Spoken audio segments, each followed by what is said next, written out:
This car? Okay. Are you the protectors of this world? I'm not giving up.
At least my Sudilla, a new era of heroes is here. 4 extraordinary individuals, 1 legendary team and a story that will reshape the Marvel Universe forever. This is Cinema Reviews, and today we dive into the Fantastic Four, First Steps. The Fantastic Four, First Steps is a 2025 American superhero film based on Marvel Comics' iconic team, the Fantastic Four. Produced by Marvel Studios and released by Walt Disney Studios Motion Pictures, it marks the 37th entry in the Marvel Cinematic Universe, MCU, and serves as the franchise's second reboot of the property. Directed by Matt Shakman from a screenplay by Josh Friedman, Eric Pearson, and the duo of Jeff Kaplan and Ian Springer, the film stars Pedro Pascal, Vanessa Kirby, Ebon Moss-Bachrach, and Joseph Quinn as the titular heroes. They are joined by Julia Garner, Sarah Niles, Mark Gatiss,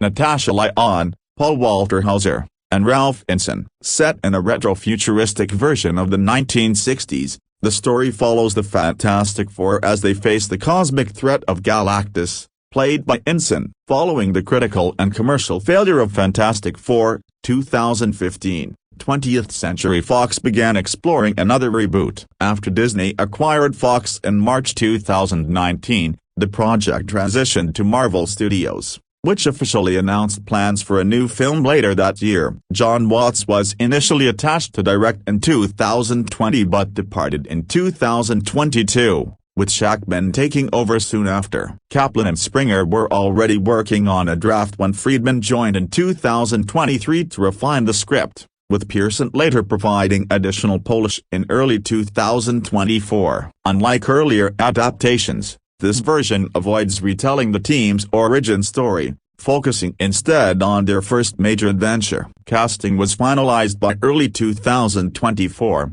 with the film's title confirmed shortly before filming began that summer. Production ran from July to November 2024 at Pinewood Studios in England, with additional shoots on location in England and Spain. The film premiered at the Dorothy Chandler Pavilion in Los Angeles on July 21, 2025, and opened in U.S. theaters on July 25 as the launch of Phase 6 of the MCU. The Fantastic Four: First Steps earned generally positive reviews, with critics praising its fresh tone and ensemble cast. It grossed $521 million worldwide, becoming both the highest-grossing Fantastic Four adaptation and the 10th highest earner of 2025. A sequel is currently in development. In 1964 on Earth 828, humanity celebrates the 4th anniversary of astronauts Reed Richards, Sue Storm, Ben Grimm, and Johnny Storm becoming the Fantastic Four. After their space mission exposed them to cosmic rays,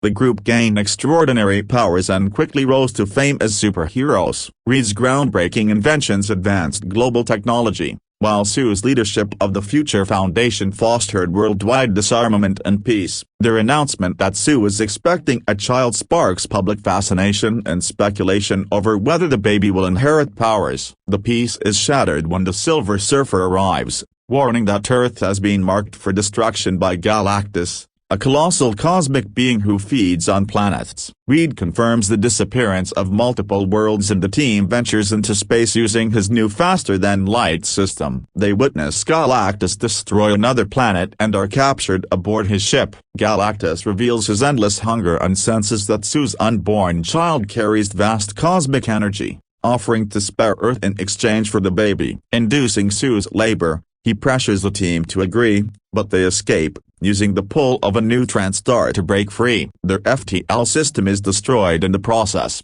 yet Sue gives birth to a son, Franklin. During the journey home, back on Earth, Reed discloses the encounter, sparking outrage. Many demand the infant be sacrificed to save billions, dividing public opinion. Meanwhile, Johnny begins deciphering the Silver Surfer's language from intercepted transmissions and his brief encounters with her. He learns her name is Shalabal, once a woman from Zenla who became Galactus's herald to spare her world. As Galactus approaches, Sue confronts angry protesters with Franklin in her arms, affirming that her family will protect both him and humanity. Reed unveils a radical plan, constructing massive teleportation bridges to move Earth into a new solar system, coordinated through the Future Foundation with the cooperation of world governments. When the bridge is near completion, Shalabal intervenes, destroying several of them. Johnny confronts her in Times Square, revealing what he learned of her past. Overwhelmed by transmissions of worlds she doomed,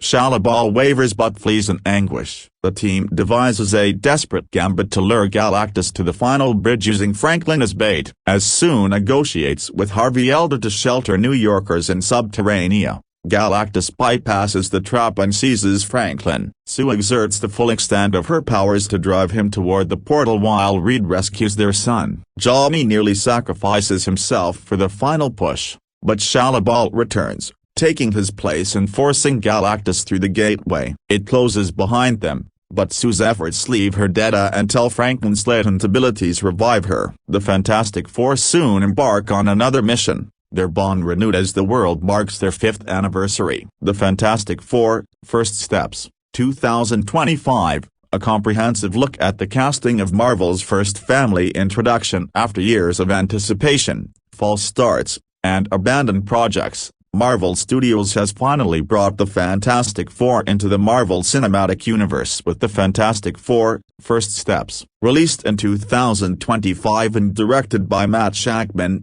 this film represents a bold new vision for Marvel's first family, set against the vibrant backdrop of a 1960s-inspired, retro-futuristic world. The casting choices for this highly anticipated film have been nothing short of spectacular, bringing together an ensemble of talented actors who perfectly embody the spirit of these beloved characters while offering fresh interpretations that honor the source material. The journey to bring the Fantastic Four to the MCU has been long and complex. After the rights to these characters were held by 20th Century Fox for decades, resulting in multiple film adaptations with varying degrees of success. Disney's acquisition of Fox in 2019 finally opened the door for Marvel's first family to join their rightful place in the MCU. The casting process for First Steps was conducted with meticulous care, as Marvel Studios president Kevin Feige and director Matt Shakman sought actors who could not only bring these iconic characters to life but also establish them as integral parts of the larger MCU tapestry. This article provides an in-depth exploration of the casting choices for the Fantastic Four: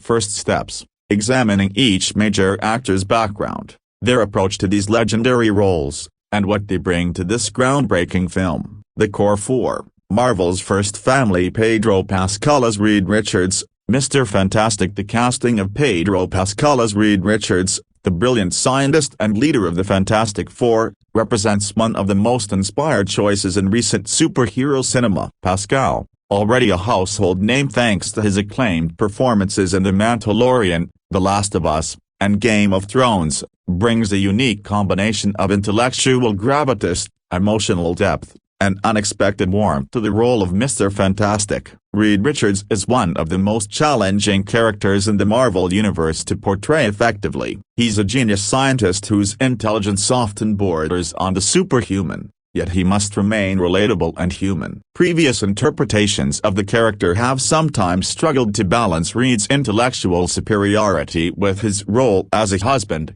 father figure, and team leader. Pascal's casting suggests a different approach, one that emphasizes Reed's humanity alongside his extraordinary abilities. What makes Pascal particularly well-suited for this role is his proven ability to convey complex emotions while maintaining a strong, heroic presence. In The Mandalorian, he created a fully realized character while working primarily through bodied language and vocal performance beneath a helmet. In The Last of Us, he demonstrated his capacity for portraying a father figure dealing with extraordinary circumstances, navigating between strength and vulnerability. These skills translate perfectly to Reed Richards, a character who must balance his responsibilities as the scientific genius of the group with his emotional connections to his family and team. Pascal's Reed Richards is reportedly portrayed as a man driven by curiosity and the pursuit of knowledge, but one who learns throughout the film that some things, particularly family and human connection, are more important than any scientific discovery. This character arc allows Pascal to showcase his range,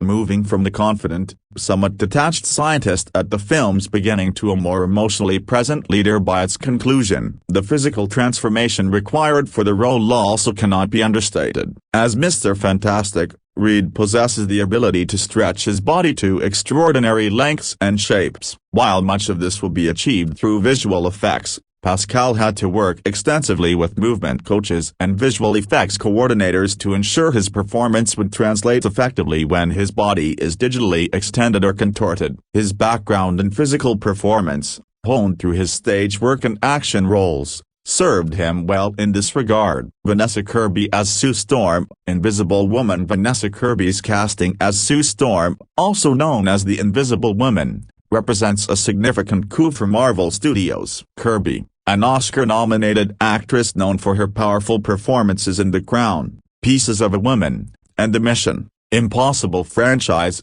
brings a level of dramatic credibility and star power to what is arguably the most complex and multifaceted character in the Fantastic Four. Sue Storm has long been underserved in previous Fantastic Four adaptations, often reduced to simply being Reed's girlfriend or wife without fully exploring her own agency, intelligence, and power. Kirby's involvement signals Marvel's commitment to rectifying this historical oversight. Sue is not merely the token female member of the team, she's arguably the most powerful member of the Fantastic Four, with abilities that extend far beyond simple invisibility to include force field generation and manipulation at a molecular level. Kirby has spoken about her excitement in portraying a character who is both intellectually brilliant in her own right and possesses powers that make her essential to the team's success. In First Steps, Sue is depicted as an equal partner to Reed in both their scientific endeavors and their relationship. She's a character who doesn't need rescuing, instead, She's often the one doing the rescuing, using her powers in creative and strategic ways that showcase both her intelligence and combat prowess. The actress underwent extensive physical training for the role, working with stunt coordinators to develop a fighting style that would take advantage of Sue's unique abilities. The challenge of portraying a character who can become invisible required Kirby to imagine and react to threats that wouldn't be present during filming, similar to the challenges faced by actors in purely CGI environments. Her experience with the technically demanding action sequences in the Mission Impossible films prepared her well for these challenges. Beyond the action requirements, Kirby brings emotional depth to Sue Storm. The character is portrayed as the emotional center of the Fantastic Four, the glue that holds the family together even when tensions rise. Kirby's ability to convey strength and vulnerability simultaneously is demonstrated powerfully in Pieces of a Woman allows Sue to be both a formidable superhero and a deeply human character dealing with the pressures of her extraordinary circumstances. Joseph Quinn as Johnny Storm. Human Torch. The casting of Joseph Quinn as Johnny Storm, the hot-headed, literally and figuratively, youngest member of the Fantastic Four, is one of the more intriguing choices in First Steps. Quinn, who became a breakout star with his performance as Eddie Munson in Stranger Things, brings youthful energy, charisma, and unexpected depth to the role of the Human Torch. Johnny Storm is traditionally portrayed as the team's wild card, impulsive, arrogant, and often immature, but with a good heart underneath his cocky exterior. He's the character who most embodies the fun and adventure of being a superhero, often leaping into action before thinking through the consequences. Quinn's natural charm and ability to make even potentially unlikable characters endearing makes him perfect for this role. What sets Quinn's Johnny apart from previous interpretations is the emphasis on character growth throughout the film. While he begins the story as the stereotypical reckless younger brother, eager for glory and attention, his experiences fighting alongside the Fantastic Four and confronting genuine cosmic threats force him to mature and recognize his responsibilities. Quinn navigates this character arc with nuance, ensuring that Johnny's growth feels earned rather than sudden or unbelievable. The physical demands of playing the Human Torch are considerable. Johnny's signature ability to ignite his entire body in flames and fly required extensive wirework and coordination with visual effects teams. Quinn worked closely with stunt coordinators to develop aerial combat sequences that would feel dynamic and exciting while remaining believable within the film's 1960s retro-futuristic aesthetic. Quinn has mentioned in interviews that he drew inspiration from classic adventure heroes and fighter pilots from the 1960s era in which the film is set. His Johnny Storm embodies the era's optimism and sense of adventure while also grappling with the very real dangers that he and his family face. The actor's comedic timing, demonstrated in Stranger Things, also comes into play, as Johnny serves as a source of levity even in the film's darker moments. Ebon Moss-Bachrach as Ben Grimm, the Thing. Perhaps the most challenging casting decision for the Fantastic Four, First Steps was finding the right actor to portray Ben Grimm, who transforms into the Thing, a massive, orange, rock-like creature with superhuman strength and durability. Ebon Moss-Bachrach, best known for his Emmy-winning role as Richard "Richie" Jaramovich in The Bear, brings unexpected depth and humanity to what could easily have been a one-note character. Ben Grimm's tragedy is that while his teammates received powers that they can control and even hide when necessary, he is permanently transformed into a monstrous-looking creature. This transformation makes him arguably the most complex and tragic member of the Fantastic Four, and previous film adaptations have had varying success in capturing both the character's strength and his vulnerability. Moss-Bachrach's casting signals Marvel's intention to emphasize Ben's humanity over his monstrous appearance. The actor brings a working-class authenticity to the role, portraying Ben as the team's heart and soul, a loyal friend who struggles with his transformation but refuses to let it define him entirely. His performance in The Bear demonstrated his ability to portray tough, sometimes volatile characters who nonetheless possess depth, reserves of loyalty and love for those close to them. The technical challenges of portraying the Thing are considerable. While the exact approach used in First Steps combines performance capture technology with practical effects, Moss-Bachrach had to undergo extensive training to embody the character's physicality. The Thing moves differently than a normal human, his rocky formatting weight and changing his center of gravity. The actor worked with movement coaches to develop a distinctive physical vocabulary for the character that would translate effectively through whatever visual effects approach was employed. Emotionally, Moss Bachrick's Ben Grimm is portrayed as a character in constant tension between his loyalty to his friends and his grief over his transformation. Unlike some previous interpretations that played the character primarily for comic relief or as a simple strong man, this version emphasizes Ben's intelligence, his pilot expertise, and his crucial role as the team's protector. The actor brings gravitas and genuine pathos to moments where Ben confronts his changed appearance and the impact it has on his life and relationships. The villains, cosmic threats. Ralph Ensign as Galactus. The casting of Ralph Ensign as Galactus, the planet-devouring cosmic entity that serves as the film's primary antagonist, is one of the boldest choices in the Fantastic Four. First steps. Ensign, known for his powerful presence in films like The Witch, The Green Knight, and The First Omen, brings gravitas and genuine menace to one of Marvel Comics' most iconic and powerful villains. Galactus presents unique challenges as a character. In the comics, he's often portrayed as a giant humanoid figure, towering over planets and wielding the power cosmic. He's not evil in a traditional sense, rather, he's a force of nature, driven by an insatiable hunger that compels him to consume entire worlds to survive. Previous attempts to bring Galactus to screen have struggled with how to portray such an immense, cosmic entity in a way that feels both threatening and coherent within a film's narrative. Ensign's involvement suggests that First Steps approaches Galactus as a fully realized character rather than simply a special effects showcase. His distinctive,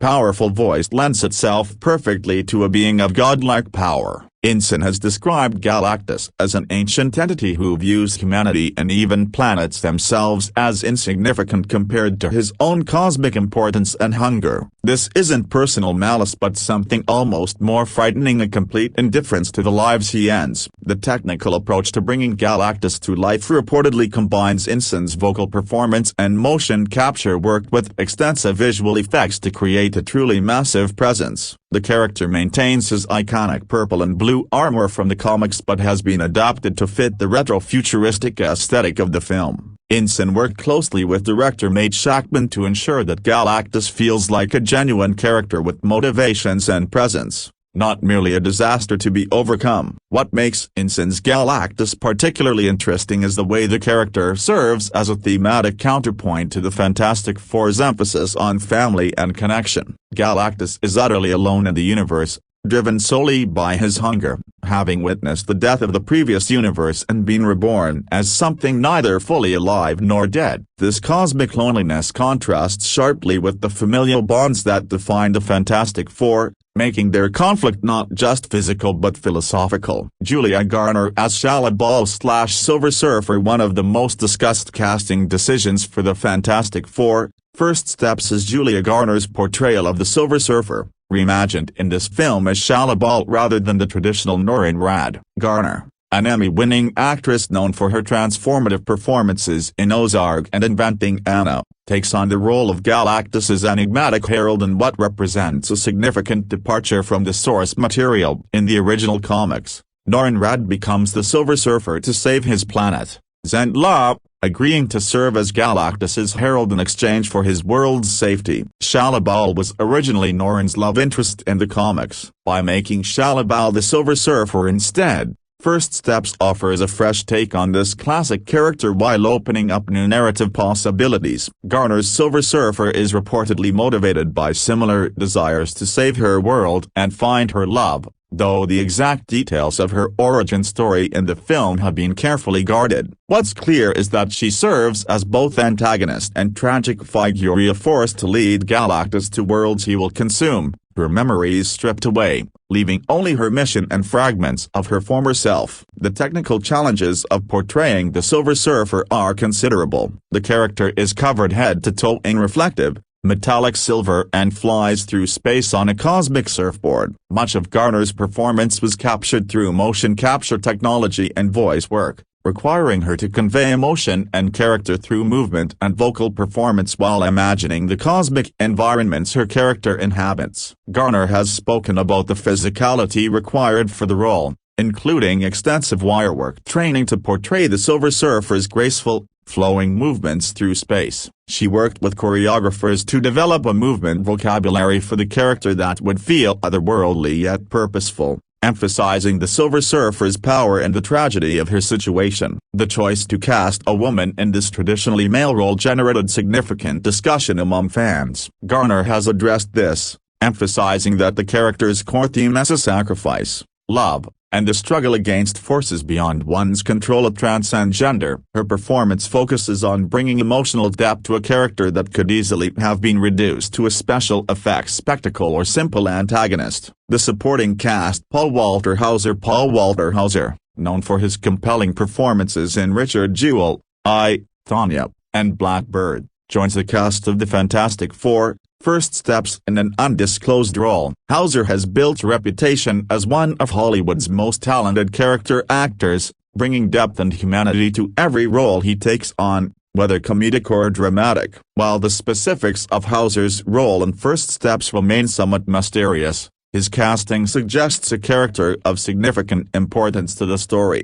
Given the film's 1960s setting, speculation has ranged from Hauser potentially playing a government official or military figure to possibly portraying a character from the Fantastic Four's supporting cast in the comics. What's certain is that Hauser's proven ability to make even small roles memorable means his character will likely have an impact on the story beyond simple exposition or comic relief. Hauser's approach to his craft involves deep character work and a commitment to authenticity, even in heightened circumstances. His Oscar-nominated performance in Richard Jewell demonstrated his ability to portray complex, real people with dignity and depth, while his work in Blackbird showcased his range in darker, more morally ambiguous territory. Whatever role he plays in First Steps, audiences can expect a fully realized character that adds dimension to the film's world. Natasha Lyonne. The inclusion of Natasha Lyonne in the Fantastic Four: First Steps adds another layer of intrigue to the already impressive cast. Lyonne, a beloved actress and filmmaker known for Russian Doll, Orange is the New Black, and Poker Face, brings her distinctive energy and sharp wit to the MCU. Like Hauser, the specifics of Lyonne's role have been kept under wraps, but her casting suggests a character with personality and attitude to spare. Lyonne has built her career on playing characters who are smart, funny, and often operating slightly outside conventional norms. In the context of a 1960s set superhero film, this could translate to any number of possibilities. Perhaps a journalist, a scientist, or even someone connected to the cosmic elements of the story. What Lyonne undoubtedly brings to First Steps is authenticity and lived-in characterization. Even in fantastical scenarios, she grounds her performances in recognizable human behavior and emotion. Her presence in the film suggests that even the supporting characters in this Fantastic Four adventure will feel like real people rather than simple plot devices. Sarah Niles. British actress Sarah Niles, acclaimed for her role as Dr. Sharon Fieldstone in Ted Lasso and her work in I May Destroy You, joins the cast in what promises to be a significant role. Niles has demonstrated remarkable range throughout her career, moving seamlessly between comedy and drama, often within the same performance. In Ted Lasso, Niles portrayed a therapist with warmth, intelligence, and subtle humor, creating a character who became essential to the show's emotional landscape. This ability to convey empathy and wisdom while maintaining professional boundaries suggests possibilities for her role in First Steps, perhaps as someone who helps the team navigate the psychological challenges of their transformation, or as a figure of authority who must deal with the implications of these new superheroes in their retro-futuristic 1960s world. Niles' inclusion also speaks to the film's commitment to ensemble storytelling. Even roles that might traditionally be minor exposition delivery vehicles are being filled by actors capable of creating memorable, three-dimensional characters. This approach suggests that First Steps aims to create a fully realized world where every character, regardless of screen time, feels purposeful and authentic. John Malkovich. The casting of legendary actor John Malkovich in the Fantastic Four: First Steps immediately elevates the production's prestige. Malkovich, a two-time Academy Award nominee with a career spanning over 4 decades, brings unparalleled gravitas and unpredictability to any project he joins. While details about Malkovich's character remain closely guarded, his involvement suggests a role of considerable importance and complexity. Malkovich has made a career of playing eccentric, intelligent, and often morally ambiguous characters. In the context of First Steps, this could mean anything from a government official navigating the emergence of superhumans to a scientist with his own agenda regarding cosmic phenomena. What makes Malkovich particularly valuable to the film is his ability to make even the most outlandish scenarios feel grounded and real. In a movie featuring characters who can stretch like rubber, turn invisible, burst into flames, and transform into living rock, not to mention cosmic entities that devour planets, having actors like Malkovich who can deliver exposition and react to extraordinary circumstances with complete conviction is essential. Malkovich's distinctive delivery and screen presence also ensure that whatever role he plays will be memorable. He has a gift for finding the humanity and specificity in any character, no matter how heightened the circumstances. His scenes will likely provide crucial context or emotional beats that help ground the film's more fantastical elements. Mark Gatiss. British actor and writer Mark Gatiss, best known for his work on Sherlock and Doctor Who, both as a performer and creator, brings his considerable talents to the Fantastic Four. First Steps. Gatiss has a particular gift for genre work, understanding how to balance reverence for source material with fresh interpretation. While Gatiss's specific role in this film hasn't been extensively detailed, his background suggests he might be playing a character who exists at the intersection of science and authority, perhaps a government official, military figure, or rival scientist. Gatiss has excelled at playing characters who possess intelligence and authority but aren't necessarily straightforward heroes or villains. This moral complexity makes for interesting dynamics, particularly in a film dealing with themes of responsibility and the consequences of scientific advancement. Gatiss's involvement also suggests that First Steps will embrace the slightly pulpy, adventurous tone that characterizes the best Fantastic Four stories. His work on Doctor Who demonstrated his ability to find the right balance between taking fantastical scenarios seriously while never losing sight of the fun and wonder inherent in science fiction adventures. Behind the scenes, director and creative team made Shackman, director. The choice of Matt Shackman to direct the Fantastic Four, First Steps proved crucial to the film's success. Shackman, who gained widespread recognition for his work directing WandaVision and episodes of Game of Thrones, The Great, and It's Always Sunny in Philadelphia, brings a unique combination of skills to the project: a comfort with visual effects-heavy productions, strong character work, and the ability to balance multiple tones within a single project. Shackman's work on WandaVision particularly prepared him for First Steps. That series required juggling multiple visual styles, extensive VFX work, and complex emotional storytelling while remaining accessible to both die-hard Marvel fans and casual viewers. First Steps requires similar juggling of the retro-futuristic 1960s aesthetic, cosmic scale threats, family dynamics, and the introduction of beloved characters into a new continuity. Under Shackman's direction, the cast was encouraged to find the humanity in their characters even amidst extraordinary circumstances. He fostered a collaborative environment where actors could contribute to their characters' development while maintaining a cohesive vision for the film. As a whole, his background in television, where character development often occurs over multiple episodes, also influenced his approach to establishing these characters in ways that could support future stories. Michael Giacchino, composer. The involvement of acclaimed composer Michael Giacchino adds another layer of excellence to the Fantastic Four, First Steps. Giacchino, who has scored everything from The Incredibles and Ratatouille to Star Trek and multiple Marvel films, brings his gift for memorable, emotionally resonant themes to Marvel's first family. Giacchino's score for First Steps reportedly embraces the film's 1960s setting, incorporating period-appropriate instrumentation and musical styles while still delivering the epic, contemporary sound expected from a modern superhero film. His ability to create distinctive themes for individual characters is demonstrated in his work on The Incredibles, Another superhero family film serves first steps well,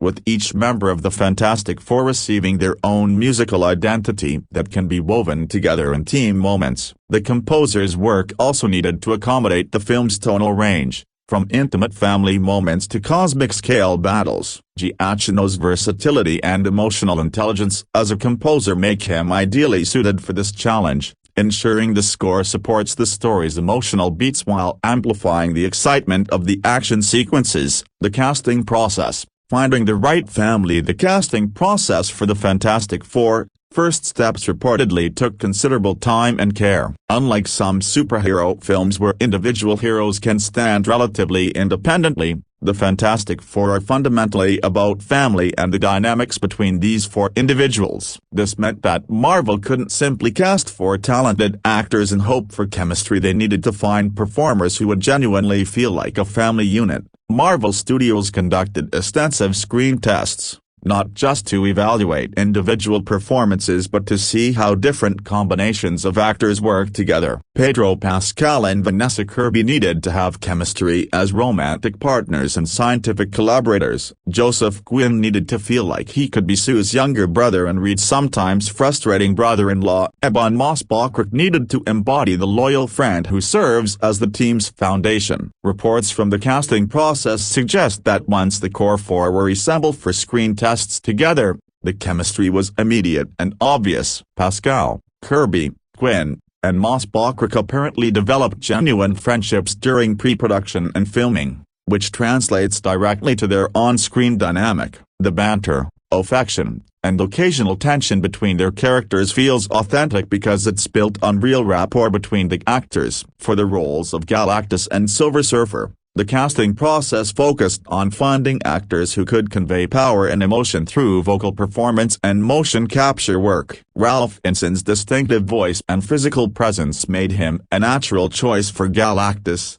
while Julia Garner's proven ability to transform herself completely for roles made her ideal for the Silver Surfer. Character dynamics and relationships. Reed and Sue, partners in every sense. The relationships between Reed Richards and Sue Storm forms the emotional core of the Fantastic Four, First Steps. Pascal and Kirby worked closely with director Nate Shackman to ensure their characters feel like equal partners rather than falling into the traditional dynamic where the male scientist leads and the woman supports. The Reed and Sue are both brilliant scientists, each bringing different perspectives and expertise to their work. They challenge each other intellectually while supporting each other emotionally. This balance was important to both actors, who wanted to avoid previous interpretations where Sue felt less developed or essential than Reed. The actors developed backstories for their characters' relationship, imagining how Reed and Sue met, fell in love, and began working together. While not all of this material appears explicitly in the film,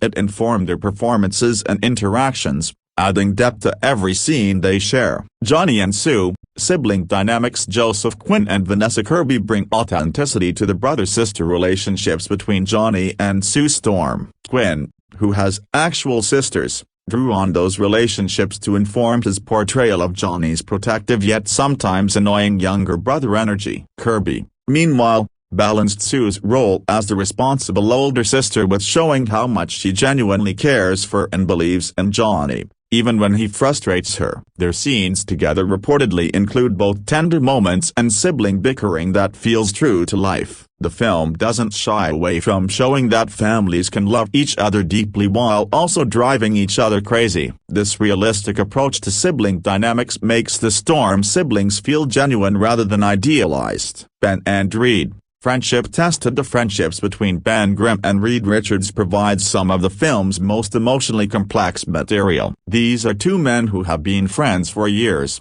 with Ben trusting Reed's scientific genius even when he doesn't fully understand it. When the accident that gives them powers transforms Ben into the Thing, that trust is tested. Pascal and Moss-Bachrach developed a deep history for their characters, portraying them as friends who have been through difficult times together before this adventure. This foundation makes Ben's transformation more tragic because we see how it affects not just Ben but his closest friend, who feels responsible for what happened. The family unit, stronger together. Ultimately, what makes the casting of the Fantastic Four, First Steps so successful is how these four actors come together as a family unit. The Fantastic Four have always worked best when they feel like a real family, imperfect, sometimes dysfunctional, but ultimately unbreakable in their bonds with each other. The chemistry between Pascal, Kirby, Quinn, and Moss Bachrick elevates every scene they share. Whether they're conducting scientific experiments, fighting cosmic threats, or simply interacting in quiet moments, these actors make you believe in the Fantastic Four as a family worth caring about and rooting for. The Marvel Cinematic Universe integration. One of the challenges facing the Fantastic Four, First Steps, was introducing these characters into the already well-established Marvel Cinematic Universe in a way that felt organic rather than forced. The decision to set the film in a retro-futuristic version of the 1960s provides creative freedom while potentially allowing for interesting connections of the larger MCU timeline. The casting choices reflect this approach, rather than trying to make the Fantastic Four fit into the mold of previous MCU heroes. Marvel Studios embraced what makes these characters unique: their status as explorers and scientists first, superheroes second, and their identity as a family above all else. The actors were encouraged to develop their characters independent of MCU expectations, creating authentic portrayals that could then be woven into the larger universe. The supporting cast, including actors like John Malkovich and Mark Gatiss, also helps ground the film in its 1960s setting while potentially providing connections to the broader MCU. These characters might serve as links between the Fantastic Four's era and the present-day MCU, though the specifics remain to be seen. Critical and audience reception. The casting of the Fantastic Four, First Steps, received overwhelmingly positive responses from both critics and audiences. Early reactions praised the chemistry between the core four actors and the decision to cast accomplished dramatic actors rather than simply going for star power or conventional superhero movie choices. Pedro Pascal's Reed Richards has been particularly praised for bringing intellectual depth and emotional vulnerability to a character that could easily become one note. Critics noted that Pascal makes Reed's genius believable while never losing sight of his humanity and his love for his family. Vanessa Kirby's Sue Storm has been hailed as possibly the best interpretation of the character on screen, finally giving the Invisible Woman the complexity and agency she deserves. Kirby brings both strength and nuance to Sue,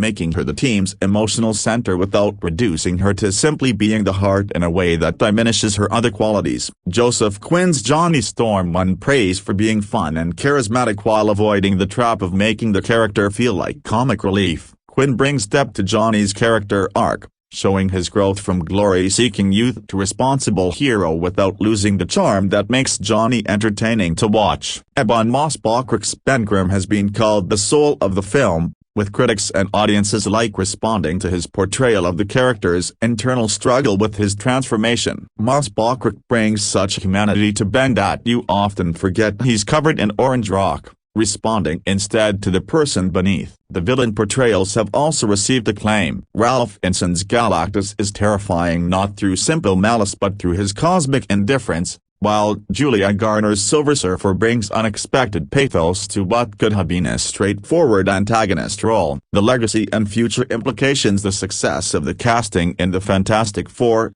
First Steps has significant implications for the future of these characters in the MCU. Marvel Studios has indicated that the Fantastic Four will play important roles in upcoming MCU projects, making the establishment of these characters and the actors' comfort in the roles crucial. The chemistry between the core cast suggests they'll be able to carry multiple films and appearances across the MCU. Unlike some superhero casting where actors seem eager to move on after fulfilling their contracts, the First Steps cast has expressed genuine enthusiasm for these characters and interest in exploring them further. The film's approach to casting, prioritizing acting ability, character chemistry, and fresh interpretation over simply recreating comic-accurate appearances also sets a template for future MCU projects. The success of unconventional choices like Julia Garner as Silver Surfer demonstrates Marvel's continued willingness to take creative risks when they serve the story and characters. Diversity and representation while maintaining the core dynamics and relationships from the source material.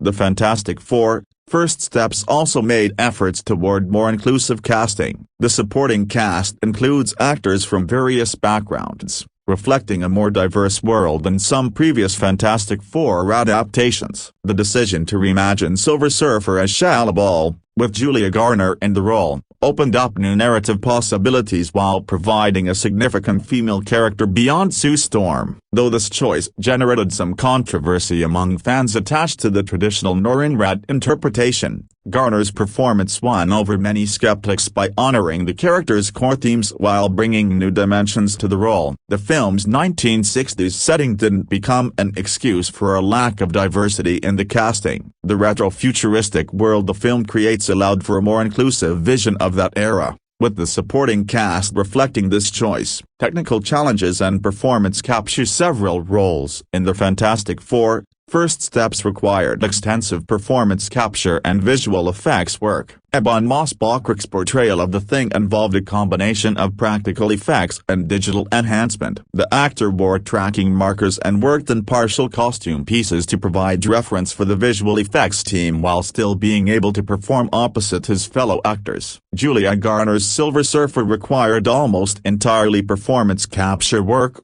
as the character is covered head to toe in reflective silver and flies through space. Garner had to convey emotion and character through bodied language and voice while imagining the cosmic environments her character inhabits. She worked extensively with the visual effects team to ensure her physical performance would translate effectively to the final digital character. Ralph Ineson's Galactus combined his vocal performance with motion capture work to create the massive cosmic entity. Ineson provided the character's voice and some motion reference, which was then scaled up and enhanced to create a being of truly planet-threatening proportions. The challenge was maintaining the character's personality and menace while portraying an entity on such an enormous scale. These technical demands required all the actors to be adaptable and willing to work in less traditional filming environments. Much of the film was shot on green screen stages with minimal practical sets, requiring the actors to use their imagination and trust in the director's vision and the visual effects team's ability to create the world around them in post-production. Conclusion: the casting of the Fantastic Four, First Steps represents a triumph of thoughtful selection, lucky chemistry, and bold creative choices. Marvel Studios took their time finding the right actors to embody these iconic characters, and that patience paid off with an ensemble that brings both respect for the source material and fresh interpretation to Marvel's first family. Pedro Pascal, Vanessa: The Fantastic Four, First Steps, a comprehensive look at Marvel's 2025 superhero epic introduction. The Fantastic Four, First Steps represents one of the most anticipated entries in the Marvel Cinematic Universe's expanding multiverse saga. Scheduled for release in 2025, this film marks yet another attempt to bring Marvel's first family of superheroes to the big screen, following previous adaptations that have met with varying degrees of success. Directed by Matt Shakman and produced by Kevin Feige under the Marvel Studios banner, this iteration promises to offer a fresh perspective on the beloved characters created by Stan Lee and Jack Kirby in 1961. The film arrives at a crucial juncture in the MCU's evolution, as the franchise continues to explore multiversal storytelling following the events of previous Phase films. With the star-studded cast featuring Pedro Pascal, Vanessa Kirby, Joseph Quinn, and Ebon Moss-Bachrach as the titular quartet, alongside Galactus as the primary antagonist, the Fantastic Four, First Steps aims to establish these iconic characters within the broader Marvel Cinematic Universe while honoring their rich comic book heritage. This comprehensive examination delves into every aspect of the film's creation, from its earliest developmental stages through production, post-production, and eventual release, providing an in-depth look at how Marvel Studios approached one of their most challenging projects to date. Production development and pre-production. The journey to bring the Fantastic Four into the Marvel Cinematic Universe began long before cameras started rolling. After Disney's acquisition of 21st Century Fox in 2019,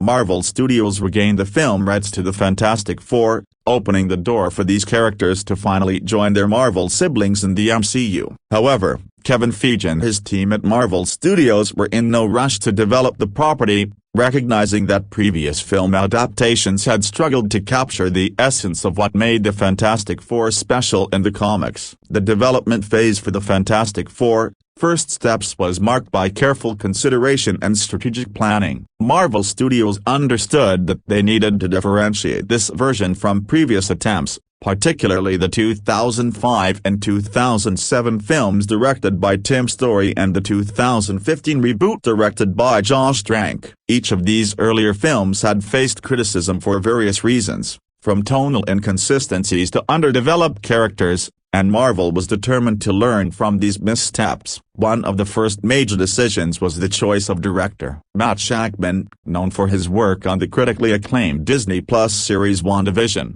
was announced as the director in 2022. Shakman's ability to blend different genres, his skill with ensemble casts, and his proven track record within the MCU made him an ideal candidate to helm this ambitious project. His work on WandaVision demonstrated his capacity to handle complex visual effects, emotional character work, and innovative storytelling technique, all essential elements for a successful Fantastic Four film. The writing team faced the considerable challenge of crafting a screenplay that would serve multiple purposes, introduce 4 new major characters to the MCU, establish their origin story in a compelling way, integrate them into the existing Marvel continuity, and set up future storylines. The script went through numerous revisions as Marvel refined their vision for the film. Unlike some previous adaptations that rushed through the origin story, the Fantastic Four, First Steps was designed to take its time establishing the team's dynamics and individual personalities. Casting decisions were crucial to the film's potential success. Pedro Pascal, fresh off his acclaimed performances in The Mandalorian and The Last of Us, was cast as Reed Richards, Mr. Fantastic, bringing gravitas and emotional depth to the role of the team's intellectual leader. Vanessa Kirby, known for her work in Mission Impossible and The Crown, was chosen to portray Sue Storm, Invisible Woman, offering a strong, nuanced take on the character that would avoid the passive portrayal seen in some earlier versions. Joseph Quinn, who had gained widespread recognition for his role in Stranger Things, was cast as Johnny Storm, Human Torch, bringing youthful energy and charisma to the hot-headed younger member of the team. Perhaps most intriguingly, Ebon Moss-Bachrach, acclaimed for his work on The Bear, was cast as Ben Grimm, The Thing, a choice that promised to bring unexpected emotional complexity to the character often reduced to comic relief in previous adaptations. The casting of the antagonist was equally significant. Ralph Ineson was chosen to voice and perform Galactus, the cosmic entity known as the Devourer of Worlds. This casting decision signaled Marvel's intention to present Galactus as a proper, formidable threat rather than the cloud of energy seen in Fantastic Four, Rise of the Silver Surfer. The choice to feature Galactus as the primary villain for the team's first MCU appearance was bold, eschewing the traditional Doctor Doom introduction that many fans expected. Pre-production involved extensive design work across multiple departments. The costume designers faced the challenge of translating the Fantastic Four's iconic comic book suits to live action in a way that felt both faithful to the source material and appropriate for the MCU's aesthetic. The suits needed to be practical for filming while also incorporating the advanced technology consistent with Reed Richards' scientific genius. Multiple iterations were created and tested before the final designs were approved. The design of Galactus represented another significant challenge. The character needed to be imposing and otherworldly while maintaining a humanoid form that could be effectively realized through visual effects. Concept artists worked for months developing looks that would honor the character's comic book appearance while adapting it for a modern, realistic cinematic approach. The decision was made early on that Galactus would be a fully digital character, requiring extensive motion capture work and CGI. The Thing's appearance required particularly careful consideration. Previous films had utilized various approaches, from practical suits to CGI, with mixed results. For First Steps, the production team opted for a combination of performance capture technology and CGI, building on techniques refined in recent Marvel films. Ebon Moss-Bachrach would perform the role on set, with his performance captured and translated into the rocky exterior of Ben Grimm's transformed body. This approach ensured that the character's emotional expressions would come through clearly, essential for the dramatic moments the screenplay demanded. Location scouting took the production team to various potential filming sites. The film setting and aesthetic direction were key considerations during this phase. Rather than setting the film in a contemporary New York City, creative decisions were made about the time period and visual style that would distinguish this Fantastic Four from previous versions. These choices would influence not only the locations but also the production design, costumes, and overall visual approach. The pre-production phase also involved extensive pre-visualization work. Given the film's heavy reliance on visual effects, animatics and previous sequences were created for major action sequences, allowing the director and cinematographer to plan shots and camera movements before arriving on set. This was particularly important for scenes involving characters using their powers, as the actors would often be performing against green screens or interacting with elements that would be added digitally in post-production. Stunt coordination and fight choreography began during pre-production, with the stunt team working closely with the actors to develop the physical vocabulary for each character's powers. Johnny Storm's flight sequences required wire work. Sue Storm's invisibility and force field abilities needed specific movement patterns. Reed Richards' stretching powers demanded a unique physical approach, and the Thing's fighting style needed to convey immense strength and weight. Each actor underwent training specific to their character's abilities and fighting style. The film's ambitious scope necessitated a substantial budget, reported to be in excess of $200 million. This investment reflected both the importance Marvel placed on successfully launching the Fantastic Four franchise and the significant technical demands of bringing these characters and their cosmic-scale threats to life. The budget allocation covered everything from the extensive visual effects work to the star-studded cast, elaborate sets, and complex action sequences. Filming principal photography for the Fantastic Four, First Steps commenced in the summer of 2024, with production taking place across multiple locations. The filming process was extensive, spanning several months and involving complex coordination between practical filmmaking and visual effects work. The production utilized a combination of soundstage work and locations shooting to create the film's distinctive visual world. The decision was made to shoot significant portions of the film on practical sets rather than relying entirely on virtual production or green screen environments. This approach was intended to give the actors something tangible to react to and to create a more grounded, real feeling to the film despite its fantastical elements. Production designers built elaborate sets representing key locations in this film,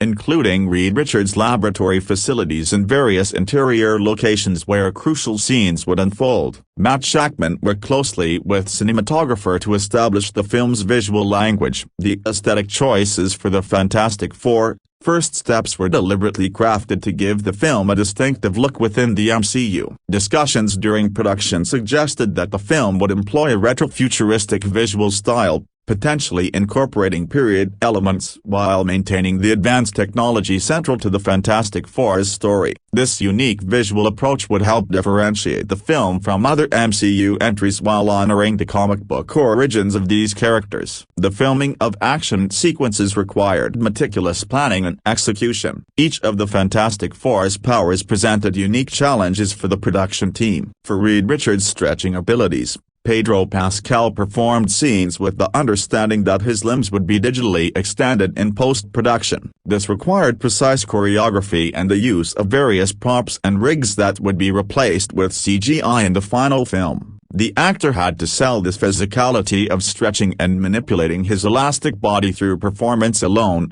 trusting that the visual effects team would realize his character's abilities convincingly. Vanessa Kirby's portrayal of Sue Storm involved extensive work with invisible elements. For scenes where her character would be invisible, Kirby still performed the actions on set, with her image to be removed or made translucent in post-production. Her force field abilities required her to interact with effects that weren't present during filming, demanding imagination and precise timing. The actress worked with visual effects supervisors to understand exactly what her character would be doing in each scene so she could properly position her hands and body. Joseph Quinn's scenes as the Human Torch were among the most technically complex. Flying sequences were filmed using wire rigs, with Quinn suspended and manipulated to simulate flight. These scenes required extensive collaboration between the stunt team, the actor, and the effects crew. Fire effects were added digitally rather than practically for safety reasons, though the lighting on set was adjusted to simulate the glow and illumination that would come from a person wreathed in flames. Quinn's energetic performance style suited the character's showboating personality, and he embraced the physical demands of the wire work. Ebon Moss-Bachrach's experience filming as Ben Grimm differed significantly from his co-stars. Wearing a motion capture suit equipped with markers, Moss-Bachrach performed his scenes knowing that his appearance would be entirely transformed in post-production. Despite the unusual filming circumstances, the actor focused on bringing emotional authenticity to Ben's character, understanding that the success of the thing would depend on audiences connecting with the man beneath the rocky exterior. His performance needed to convey the tragedy and humanity of the character despite the monstrous appearance. The production employed performance capture technology that had advanced significantly since earlier Marvel films. Multiple cameras captured Moss-Bachrach's facial expressions and body movements from various angles, providing the animation team with comprehensive data to create a realistic digital performance. On set, the actor's height was augmented with platform boots and other practical considerations to establish the thing's imposing size relative to other characters. Filming scenes with Galactus required a different approach entirely. As a massive cosmic entity,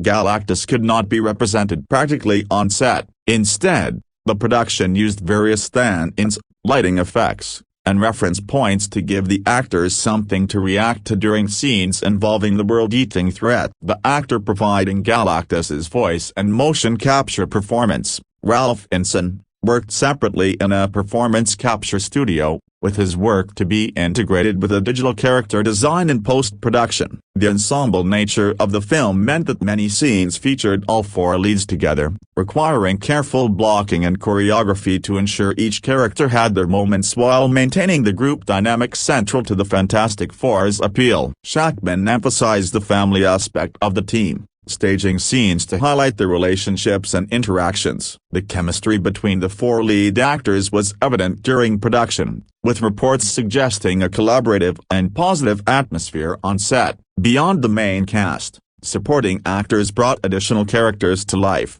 though details about all supporting roles remain carefully guarded throughout production. The film's connection to the broader MCU meant that potential cameo appearances or surprise character introductions were kept strictly confidential to preserve audience surprise upon release. Weather posed occasional challenges during location shooting, as productions of this scale often face. The crew adapted to various conditions, with the production schedule allowing some flexibility to accommodate optimal filming conditions for exterior scenes. The summer filming period was chosen in part to maximize daylight hours and generally favorable weather, though unpredictable elements still required the team to remain adaptable. Safety protocols remained paramount throughout filming, particularly given the complex stunts and physical demands on the cast. The production employed extensive safety measures for wire work, practical effects, and stunt sequences. Each major stunt was carefully rehearsed and supervised by experienced coordinators,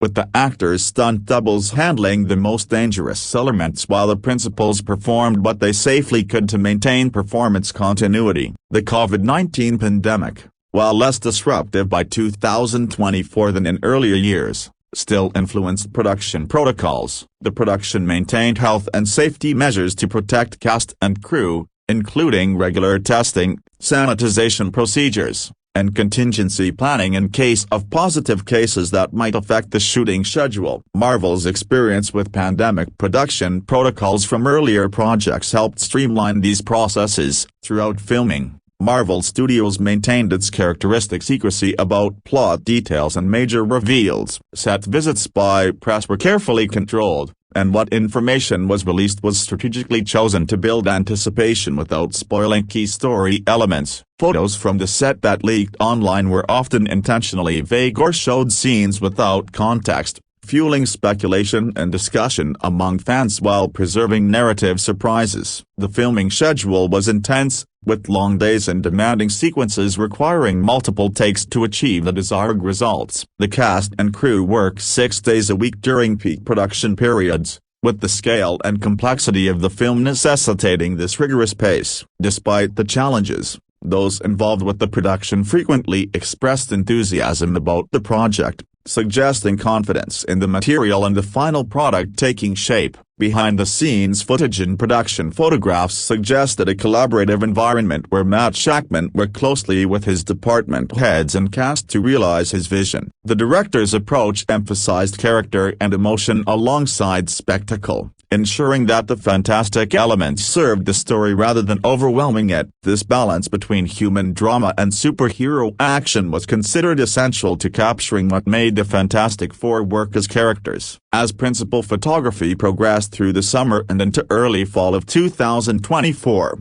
the production moved efficiently through its shot list. Some sequences required extensive time to capture properly. Major action set pieces might take a week or more to film all the necessary coverage and angles. Other scenes, particularly dialogue-driven character moments, could be completed more quickly, though no less attention was paid to performance and blocking. The final days of principal photography saw the completion of pivotal sequences, including the film's climactic confrontation and resolution. The atmosphere on set during these final shoots was reportedly emotional, with cast and crew recognizing they had created something special. Wrap parties celebrated the completion of principal photography, though the knowledge that extensive post-production work remained kept the celebration tempered with awareness of the work still ahead. Post-production following the completion of principal photography in late 2024, the Fantastic Four, First Step centered an intensive post-production phase that would last for several months leading up to its 2025 release date. The post-production process for a Marvel film of this scope and complexity involves numerous specialized teams working simultaneously on different aspects of the film, all coordinated to deliver a cohesive final product. The editing process began even while filming was still underway, with editors assembling rough cuts from the footage as it came in from the set. This approach, common on large productions, allows the editorial team to identify potential issues early and sometimes request additional footage or coverage while the production is still active. The editor worked closely with Matt Shakman to shape the film's pacing, structure, and narrative flow, making countless decisions about which takes to use, where to cut, and how to construct each scene for maximum impact. Early assemblies of the film would have been substantially longer than the intended final runtime, including alternate takes, extended scenes, and sequences that might ultimately be cut for pacing or narrative reasons. The editing process involved gradually refining this rough assembly into a tighter, more focused cut. This stage often involves difficult decisions about removing scenes that may be well executed but don't serve the film's overall momentum or story. Some deleted scenes might eventually appear as bonus features on the home video release. The visual effects work on this Fantastic Four, First Steps represented one of the most substantial post-production undertakings. With four main characters possessing different superpowers, a massive cosmic entity as the villain, and presumably large-scale destruction and cosmic-level action, the film required thousands of VFX shots. Multiple visual effects houses worked on different sequences, each bringing their specialized expertise to various aspects of the film's digital effects. Creating the thing was one of the most technically demanding aspects. The visual effects team took care on Mass Bokrick's performance capture data and used it to animate a fully digital character. The challenge was not only to create convincing rocky skin and texture but to ensure that the thing's expressions and movements retained the humanity and emotional nuance of Mass Bokrick's performance. The character's eyes were particularly crucial as they needed to remain expressive and convey emotion despite being set in a rocky face. Countless hours went into rendering tests, adjusting textures, perfecting the way light interacted with a thing's surface, and ensuring the character felt physically present and properly weighted in each scene. Reed Richards' stretching powers required careful digital work to extend and manipulate Pedro Pascal's body in ways that looked both fantastic and somewhat grounded. The effects team had to establish rules for how Reed's stretching worked, how far he could extend, how his body moved and flowed, how his clothing reacted to his powers. Each stretching effect needed to be individually crafted and animated, matching Pascal's performance while adding the impossible physical transformations. The goal was to make the effects look impressive and comic book inspired while avoiding the uncanny valley that could result from poorly executed body manipulation. Sue Storm's invisibility and force field effects presented different challenges. Her invisibility needed to be rendered in a way that was more sophisticated than simple transparency, potentially including light refraction,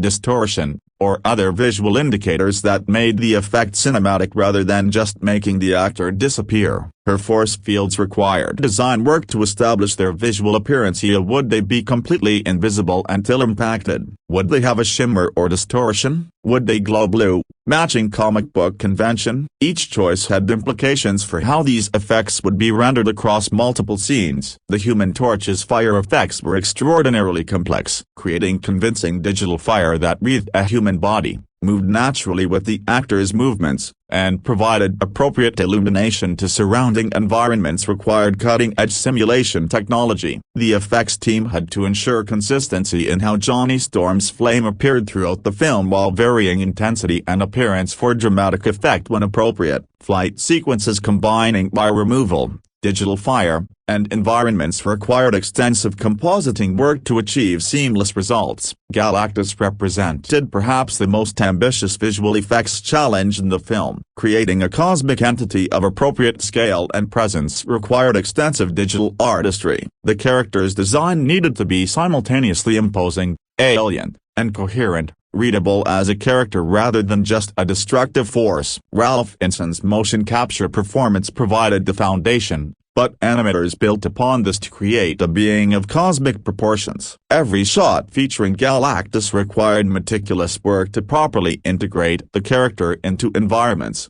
ensure appropriate lighting and shadowing, and create the sense of overwhelming power the character represents. Beyond the characters, the film undoubtedly featured extensive environment work, whether depicting alien worlds, cosmic vistas, or enhanced versions of Earth locations. The visual effects teams created digital environments or extended practical locations with CGI. Destruction sequences, if present in this film, would require simulations of collapsing buildings, debris, fire, smoke, and other elements. Each of these effects needed to look convincing and physically accurate while serving the dramatic needs of the scenes. The color grading process gave the film its final look, adjusting colors, contrast, and brightness throughout to achieve the desired aesthetic. Given reports of a potentially retro-futuristic visual style, the colorist worked with Shackman and a cinematographer to establish a palette that supported this vision. Color grading can dramatically affect a film's mood and tone,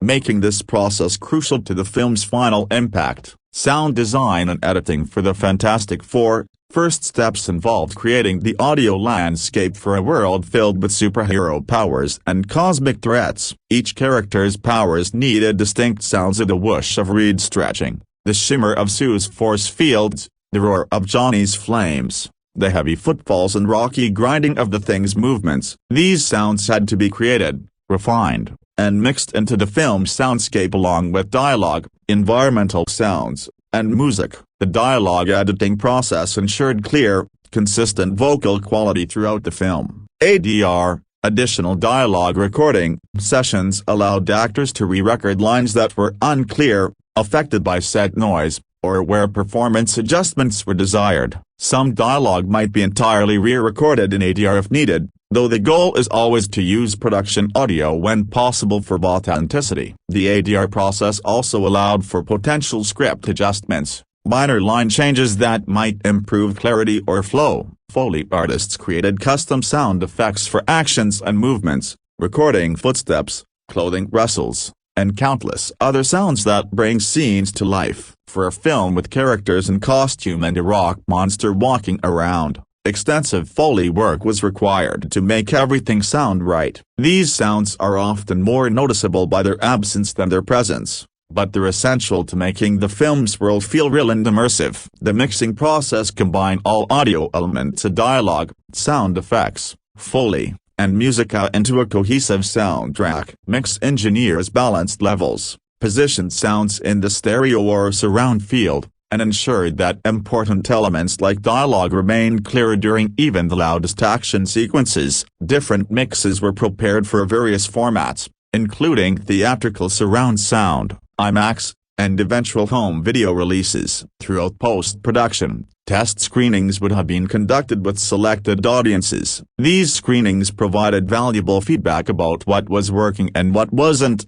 potentially leading to additional editing, reshoots, or adjustments. Marvel is known for using test screening feedback to refine their films, sometimes making significant changes based on audience reactions. However, these screenings are held under strict confidentiality, with audience members signing NDAs. The post-production timeline was carefully managed to ensure the film would be ready for its scheduled release date. With the film of this complexity, the work continued virtually up until the last possible moment, with final visual effects shots being delivered and integrated in the weeks before release. The pressure to deliver a finished film on time while maintaining quality standards is immense, requiring coordination between all post-production departments. Quality control checks throughout post-production ensure technical standards were met. Every VFX shot was reviewed and approved through multiple stages, with feedback and revision cycles until the desired quality was achieved. The final color grade was checked across different viewing formats. Sound mixes were tested in various theatrical configurations. Every technical aspect was scrutinized to ensure audiences would have the best possible experience regardless of where or how they saw the film. As post-production neared completion in early 2025,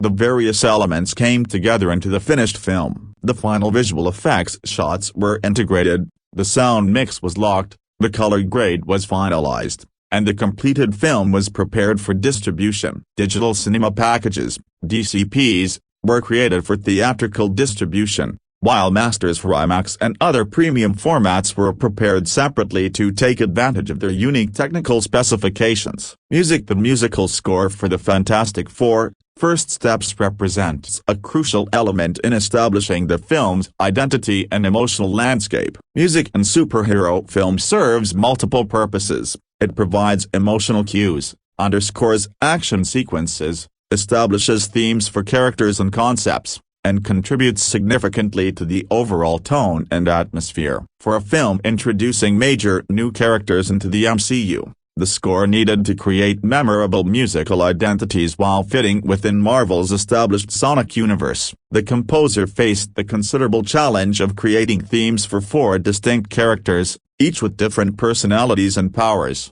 plus themes for Galactus and potentially other characters or concepts. The Fantastic Four work best as a family unit, so the score also needed an overarching theme representing the team itself, something that could be varied and developed throughout the film as the characters came together. The composition process likely began during pre-production or early production, with the composer reading the script, discussing the film's tone and style with Matt Shakman, and potentially viewing early footage or pre-visualization sequences. This early involvement allows the composer to begin developing thematic ideas that can inform the film's development. In some cases, temp music might even be played on set during filming to help establish mood and pacing for particular sequences. Character themes would have been a primary focus. Reed Richards' theme might reflect his intellectual nature, perhaps incorporating musical elements that suggest complexity, order, and scientific thinking. Sue Storm's theme could emphasize strength, grace, and perhaps mystery, reflecting her powers of invisibility and force projection. Johnny Storm's music might be energetic, bold, and perhaps somewhat reckless, matching his impulsive personality. Ben Grimm's theme would need to convey both his physical power and his inner humanity, perhaps using lower registers to suggest his rocky form while maintaining melodic warmth for his heart. The Fantastic Four's team theme would ideally incorporate elements from the individual character themes while creating something greater than the sum of its parts. musically representing how these four individuals become stronger together. This theme would presumably build and develop throughout the film, perhaps starting fragmented and uncertain before coalescing into a powerful, unified statement as the team fully comes together. Galactus's musical identity required a different approach. As a cosmic entity and the film's antagonist, his theme needed to convey a man's power, otherworldly presence, and perhaps inevitability. The music for scenes featuring Galactus might incorporate unusual instrumentation, processing, or compositional techniques to create an appropriately alien sound. The contrast between the grounded, human themes of the Fantastic Four and the cosmic vastness of Galactus's music would help underscore the threat level. The score's overall style and instrumentation choices would reflect the film's aesthetic decisions. If the film incorporated retro-futuristic elements as suggested, the music might include period-appropriate instruments or stylistic references while maintaining a contemporary sound. The orchestra size, use of electronics, incorporation of vintage synthesizers or other period equipment. All of these decisions contribute to the score's character and help establish the film's unique identity within the MCU. Action sequences presented specific compositional challenges. The music needed to enhance excitement and forward momentum while remaining clear and not overwhelming the sound design. Each character's powers might have musical signatures that appear when they use their abilities, a particular instrumental color or musical gesture associated with stretching, flame, invisibility, or rocky strength. During team action sequences, these elements could interweave, creating complex musical textures representing the choreographed cooperation of the four heroes. Emotional scenes required a different musical approach. The Fantastic Four's appeal has always included strong emotional and interpersonal elements. A romance between Reed and Sue, sibling dynamics between Sue and Johnny, friendships between Reed and Ben, and the tragedy of Ben's transformation. The score needed to provide emotional support for these moments without becoming overwrought or manipulative. The right musical choices could elevate dramatic scenes and help audiences connect with the characters. The recording process for a major film score typically involves a full orchestra recorded over several days. The composer conducted or supervised the recording sessions, working with musicians to achieve the desired performances. Recording film music requires precision. The music must match the film's timing exactly, and performers must hit specific marks at specific moments. Modern recording techniques allow for significant post-recording manipulation and adjustment, but getting strong performances during the recording sessions remains fundamental. The recording location could have been anywhere from Los Angeles, a traditional hub for film scoring, to London, Prague, or other cities with world-class orchestras experienced in recording film music. The choice of recording location often balances factors like cost, orchestra quality, and scheduling availability. Some composers prefer particular orchestras or recording spaces for their sound characteristics. After recording, the music went through mixing and editing processes similar to the film's sound design. The music mix had to be balanced and polished before being integrated into the film's overall sound mix. The composer and music editor worked to ensure the music hit all the right moments, adjusting timing or making edits as necessary to perfect the sync between music and picture. Integration with the overall sound mix required careful balancing. During intense action sequences,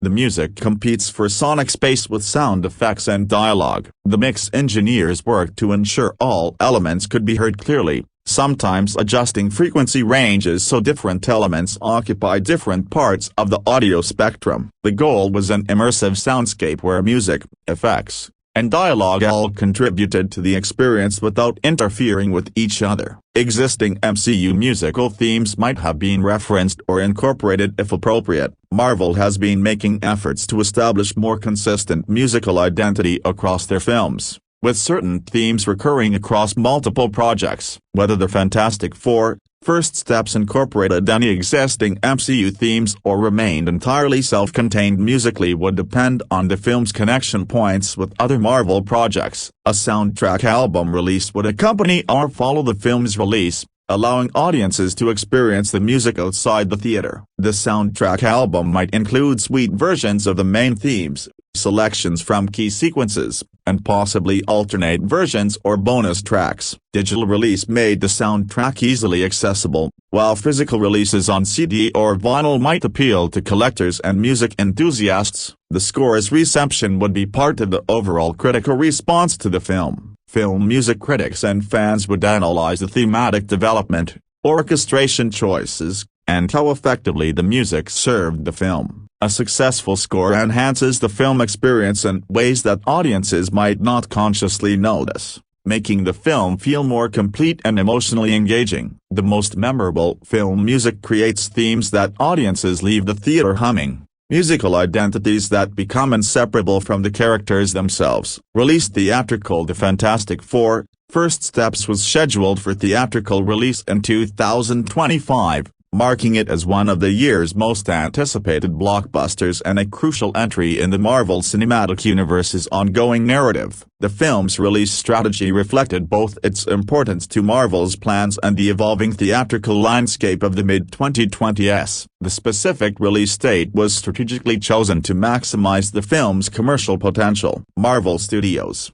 under Disney's distribution, carefully positions its releases to avoid direct competition with other major tentpole films while capitalizing on optimal movie-going periods. Summer release dates typically offer the largest potential audiences, with school breaks and warm weather historically driving strong theatrical attendance. Alternatively, holiday periods can provide excellent release windows with sustained playability over multiple weeks. The film's rating classification was presumably PG-13, consistent with virtually all MCU films. This rating allows Marvel to include action, violence, some intensity, and moderate language while remaining accessible to the broadest possible audience, including younger viewers who constitute a significant portion of the superhero film demographic. The PG-13 rating strikes a balance between creative freedom and commercial considerations, allowing for genuine stakes and threat while avoiding content that would restrict the potential audience. The theatrical release strategy encompassed multiple formats,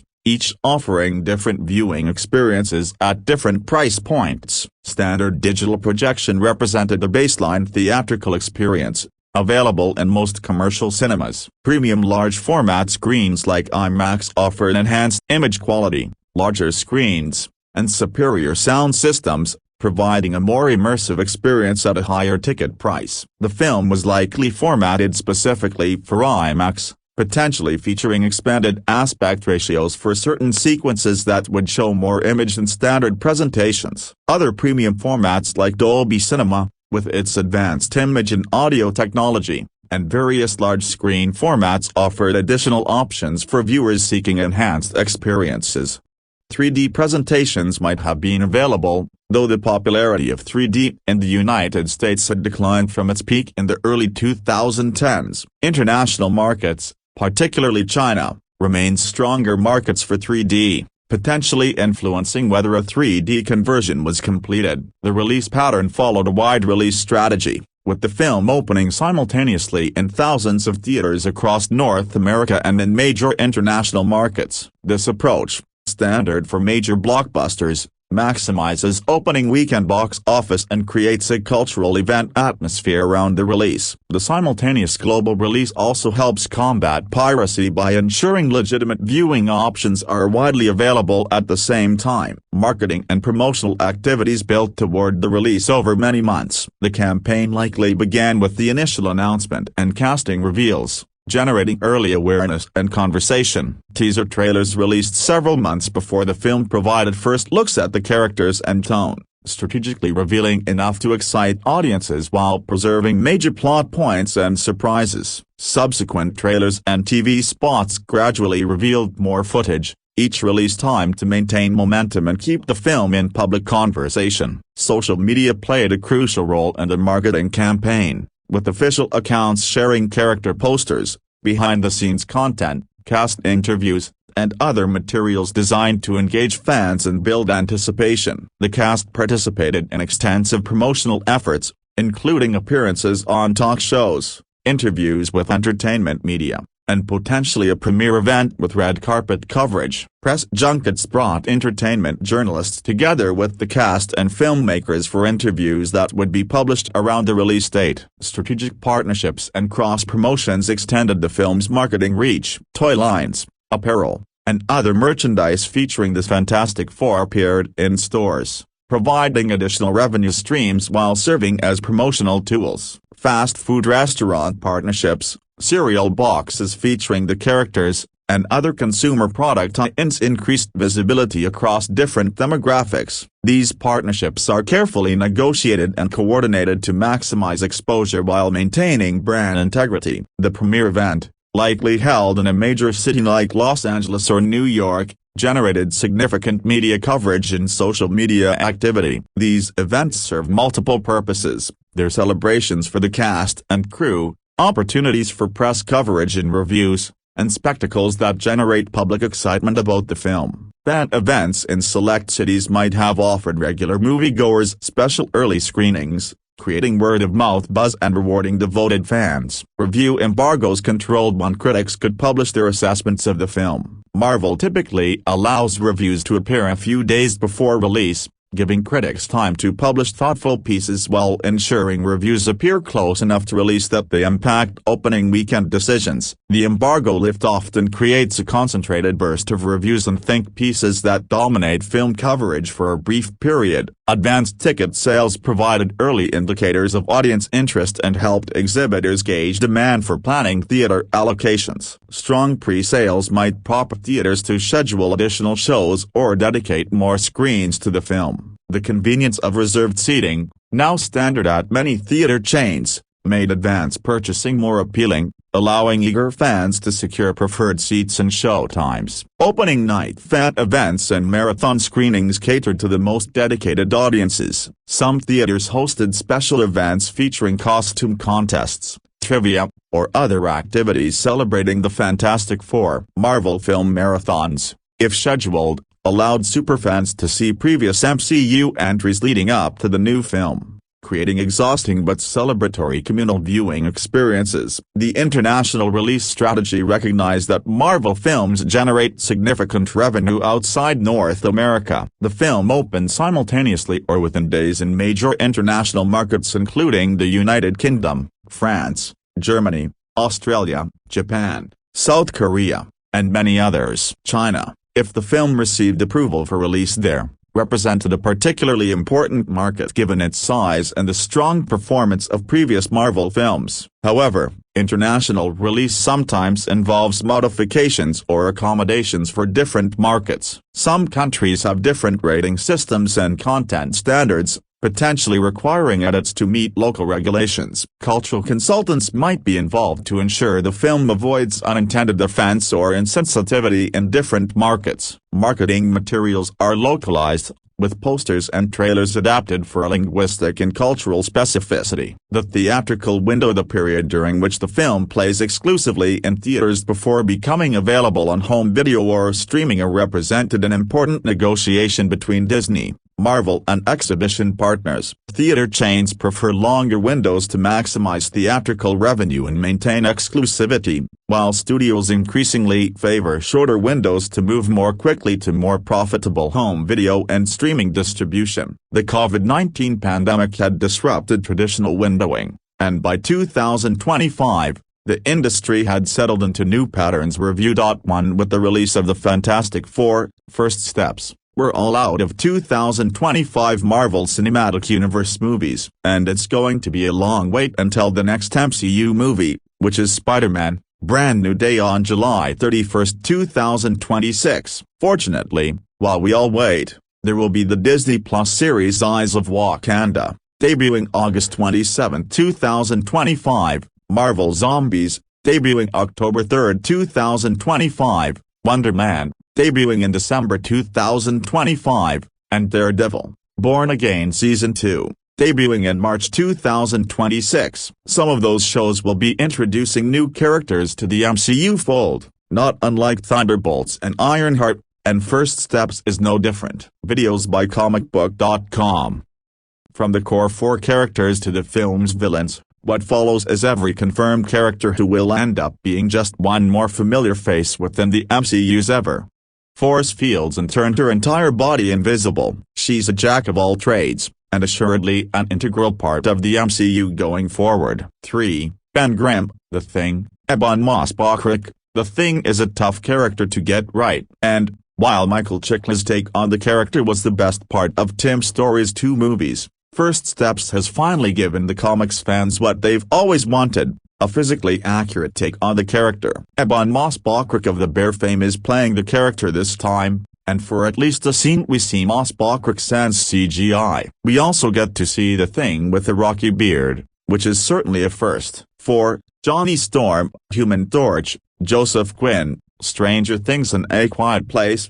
Daonia S. Joseph Quinn is Johnny Storm aka Human Torch, many Fantastic Four fans' favorite of the quartet. It's a role played by 2 other top-tier MCU vets, Black Panther's Michael B. Jordan and Captain America himself, Chris Evans, who, of course, reprised the part for an ill-fated cameo in Deadpool Wolverine. The newest version of Storm is still a loving brother to Sue, but he's no longer the full-on womanizer as seen in Tim Story's 2 movies, and much of the comic lore. He's still a source of humor for the narrative, and just as he did in Fantastic Four, Rise of the Silver Surfer as best seen, he gives chase to the Silver Surfer. Speaking of the Silver Surfer, a broken bar. 5. Shia LaBeouf, Silver Surfer. Julia Garner. Silver Surfer is a fan-favorite character for good reason. With a literally beautiful design and a compelling level of internal conflict, both iterations make for an intriguing character. Ozark and Wolfman-as Julia Garner is stepping into the shoes filled by Doug Jones and Lawrence Fishburne in Fantastic Four, Rise of the Silver Surfer,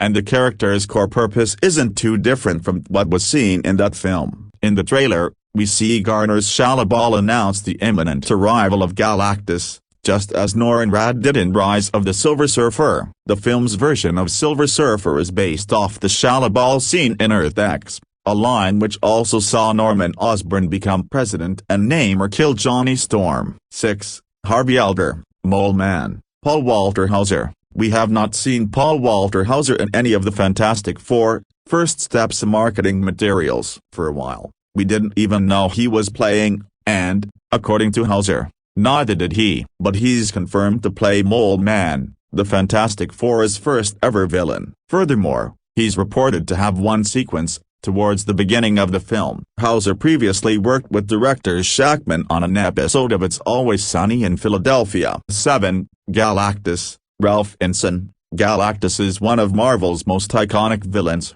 and a character which required an actor with great charisma. In other words, the witch in Game of Thrones as a Ralph Ineson was a phenomenal choice. Director Shackman has called the character a humongous, 14-billion-year-old, planet-devouring cosmic vampire, and he is brought to life in startling comics-accurate detail. Furthermore, as the credits sequence of Thunderbolts revealed, the Fantastic Four head to Earth 616, which is not the Earth of First Steps, Earth 828. So, it seems at least, Galactus is one of the few MCU villains who actually accomplishes their mission. 8. H.T.R.B. That is, Matthew Wood. H.T.R.B. That is, or humanoid experimental robot B-type integrated electronics, is the mechanical assistant to the Fantastic Four, primarily Reed Richards. He's also the provider of a few endearing comedic beats. H.T.R.B. That is voiced by Matt Wood, who voiced General Grievous in Star Wars, Episode 3A Revenge of the Sith, as well as other Star Wars projects. 9. Franklin Richards, Ada Scott. As was revealed in First Steps marketing, Sue Storm and Reed Richards have a baby on the way. That baby is Franklin Richard, who in the comics is eventually known as Powerhouse, Psy-Lord, and Eagle Spawn. Amongst other aliases, like his parents, he has gifts, including but not limited to energy manipulation, energy projection, and teleportation. In this film, though, he's just a baby, so we'll have to wait before we can really see all he can do. 10. Ted Gilbert, Mark Gatiss. English actor and comedian Mark Gatiss has been the face that has opened most of First Steps marketing materials. He plays Ted Gilbert, host of The Ted Gilbert Show, on which the Fantastic Four appear to a roar of applause. Prior to First Steps, Gaddis was known for playing Mycroft Holmes in Sherlock and Tyrone Nestorus in Game of Thrones. He also had roles in Christopher Robin, The Favourite, and Mission: Impossible: A Dead Reckoning. 11. Lynn Nichols, Sarah Niles. In the comics, the Future Foundation is a philanthropic organization created by Mr. Fantastic with the ultimate goal of improving the future of humanity. In First Steps, Sue Storm is the head of it, and Sarah Niles is playing its chief of staff. Lynn Nichols. Sarah Niles has played roles in Ted Lasso, Riches, and Amazon's underrated summer 2025 movie Heads of State. 12. Victor Von Doom, Dr. Doom. Robert Downey Jr. Robert Downey Jr.'s Dr. Doom is widely expected to debut in First Steps. He is, after all, the quartet's primary villain. But if anything, it's quite likely to be in a post-credits scene. That said, it's more than fair to expect him to cameo in Jackman's movie. The MCU certainly introduced Thanos before his true debut in Avengers: Infinity War, and it would be logical to do so with the overarching franchise's next big bad. Avengers: Doomsday is Phase 6's third film, debuting on December 18, 2026, and it's far more likely that he'll pop up in First Steps than in Spider-Man: Brand New Day. Cast members with mystery roles: one who was cut, Natasha Lyonne, Poker Face, and the cast members of Roger Corman's 1994 unreleased film, Alex Hyde White, Rebecca Staub, Jay Underwood, and Michael Bailey Smith, have all been confirmed to appear in the film. However, who they'll be playing will remain a mystery until it's on the big screen. Lyonne previously voiced Freddy the Duck in What I've Broken Bar. However, there's one cast member who was initially slated to appear but has since been removed from the film. That would be the legendary John Malkovich, who was to play Ivan Kragoff aka Red Ghost. The reason for his removal has yet to be disclosed. Review. To The Fantastic Four, First Steps stretched its arms around $57 million from 4,125 theaters across Friday and preview screenings, per Disney's numbers. That's the second biggest opening day of the calendar year, ranking just behind a Minecraft movie, $57.11 million. The film is playing IMAX and other premium large-format auditoriums. It also just edges out Marvel Studios' comic book banner rival, DC Studios' Superman, which began with the $56.1 million opening day just 2 weeks ago. It'll be a close call on whether Fantastic Four can keep pacing ahead to beat the $125 million three-day opening of Superman. It's the best first-day kickoff for a Marvel Cinematic Universe entry since Deadpool Wolverine dominated the box office 12 months ago. And like that R-rated smash, Fantastic Four is based on Marvel characters that were acquired by Disney after the studio's acquisition of 20th Century Fox in 2019, demonstrating some value to that $71 billion merger. 3 previous big-budget Fantastic Four entries were produced at Fox, from 2005 to 2015. There was also an unreleased 1994 feature, spearheaded by Roger Corman as a means to retain film rights for German producers. It circulates among diehards, with a story that has little connection to other Marvel Cinematic Universe entries. The Fantastic Four, First Steps has presented itself as a relatively fresh entry point to audiences. Pedro Pascal, Vanessa Kirby, Joseph Quinn and Ebon Moss-Bachrach, who lead the film as Marvel's first family, are all MCU newcomers. First Steps also has the benefit of strong reviews and good audience sentiment. Holster Cinema's score turned in an A grade among ticket buyers. At a production cost of $200 million, plus much more to market and distribute, the film will need to hold as one of the biggest grossers of the year to turn a profit in theaters. Marvel's 2 previous 2025 releases, Captain America: Brave New World and Thunderbolts, launched to $88.5 million and $76 million respectively. Both ended up losing money theatrically. Disney hopes to gain some momentum with the Matt Shakman-directed Fantastic Four, ahead of the studio's extensive hiatus from superhero films. Marvel is producing Spider-Man: Brand New Day,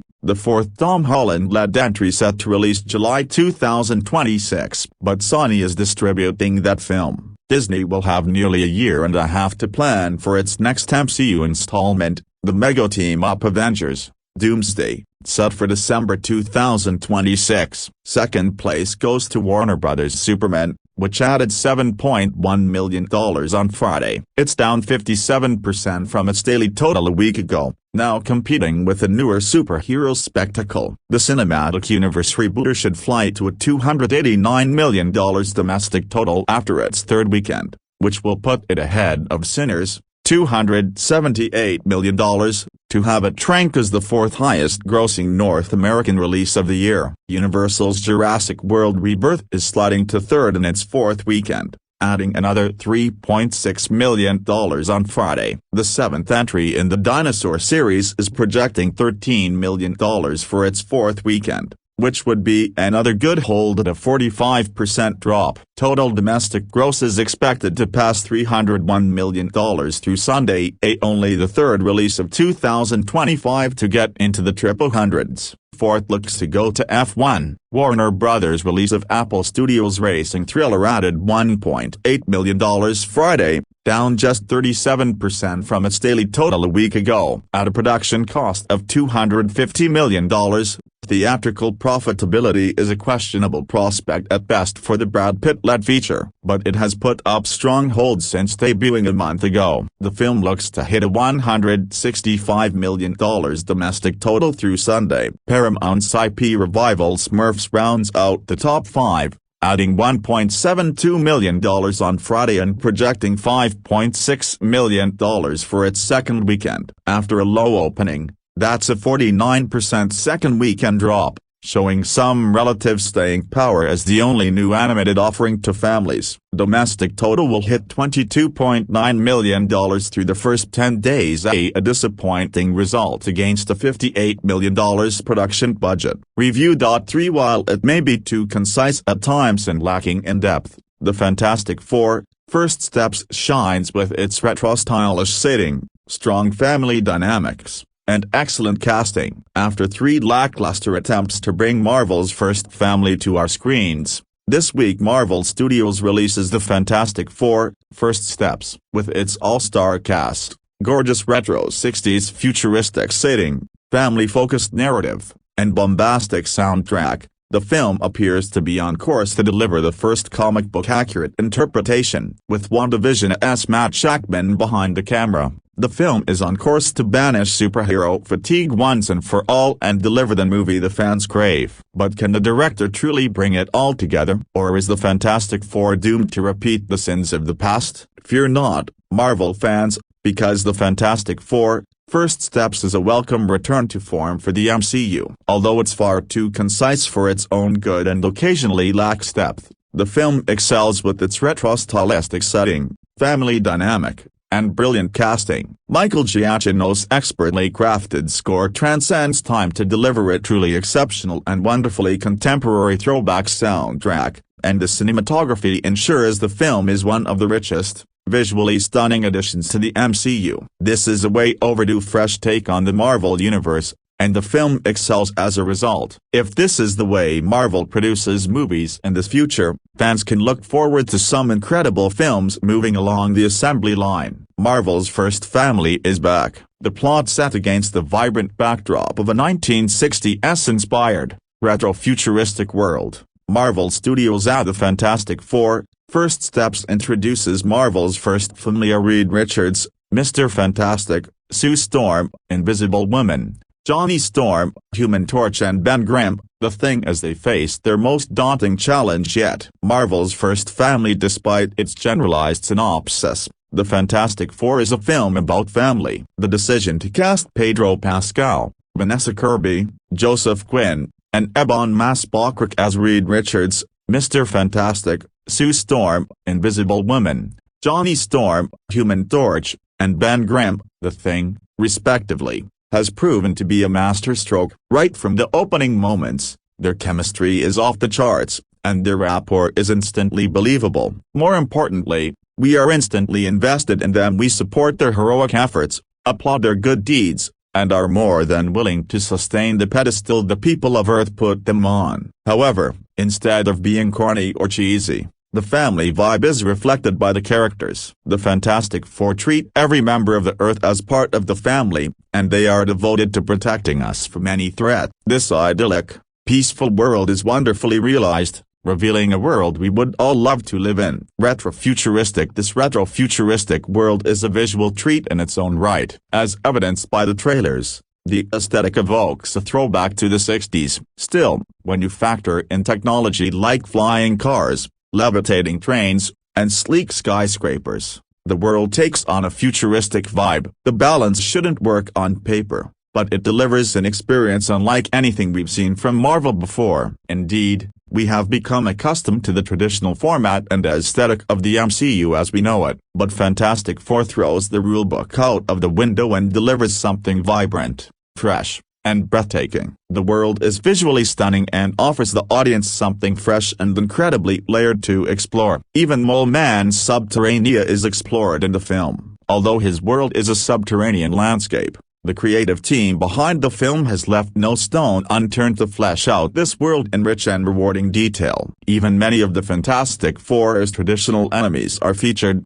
and, unlike previous outings in the MCU, they all get the credit they deserve. Villains. Obviously, the major villain roles in the film are occupied by Galactus and his herald, the Silver Surfer. For the most part, Julia Garner's Shia LaBeouf, Silver Surfer, leads the charge in this outing, and Garner's talent manages to shine through the chrome-covered exterior. Garner, to her credit, manages to imbue Shia LaBeouf with genuine depth, which only adds weight to her narrative. Her acting chops lead to some genuinely poignant moments that will resonate with fans everywhere. But even she is upstaged by the colossal Galactus. Although the villain has featured in various forms in previous outings, the character has never truly been done justice. Thankfully, Matt Shakman has finally delivered the definitive version of Galactus here. Long-term fans will be delighted to see the character from Jack Kirby's masterwork brought to life with such conviction. Ralph Ineson owns this character and delivers a larger-than-life performance. Despite his minimal screen time, Ineson commands the screen and leaves you wanting more, which is the hallmark of an outstanding performance. The cast, however,